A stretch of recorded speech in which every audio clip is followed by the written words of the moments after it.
Hi friend, তো চলো আজ আমি তোমাদের সাথে একটা নিরামিষ দিনে সুস্বাদু রান্নার রেসিপি শেয়ার করে নিই। তো আজ আমি বানাচ্ছি কাজু পনির, আর তার জন্য দেখো আমি আগে থেকেই কাজু কিশমিশ ভিজিয়ে নিয়েছিলাম আর নিয়ে নিয়েছিলাম গোটা গরম মশলা একটু পেস্ট করে। তো দেখো কড়াইতে আমি প্রথমে তেল দিয়ে দিয়েছি, আর তারপর তেলটা একটু গরম হয়ে যাবার পর আমি কড়াইতে পনির অ্যাড করেছি পনিরগুলো একটু ফ্রাই করে নেওয়ার জন্য। দেখো পনিরগুলো আমি আগে থেকেই ছোট ছোট পিস করে কেটে রেখেছিলাম। তো আমি স্বাদ মতো নুন দিয়ে পনিরগুলো আমি প্রথমে এপিট ওপিট করে ফ্রাই করে নিলাম।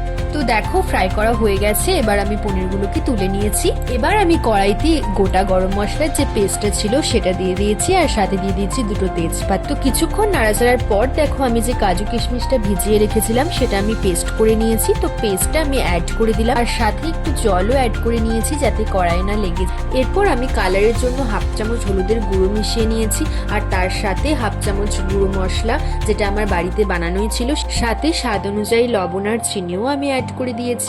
এবার কিছুক্ষণ ফুটে এলে আমি একটু গোলাপ জল আর তারপর একটু ঘি, সবশেষে কসুরি মেথি দিয়ে একটু নাড়াচাড়া করে নেওয়ার পর দেখো কিছুক্ষণ ঢাকা দিয়ে রেখে দিয়েছি। ঢাকনা খুলে দেখো কি সুন্দর একটা ক্রিমি টেক্সচার তৈরি হয়েছে, আর রান্নাটাও আমার কমপ্লিট হয়ে গেছে। তো চলো আমি এখন সার্ভ করে নিয়েছি। তো নিরামিষ দিনে রুটি বা নানের সাথে তোমরা এই রেসিপিটা ট্রাই করতেই পারো। আমার বাড়ির সবারই তো খেয়ে খুব ভালো লেগেছে, আশা করি তোমাদেরও খুব ভালো লাগবে। তো চলো আজকের মতো ব্লগটা এখানেই শেষ করছি।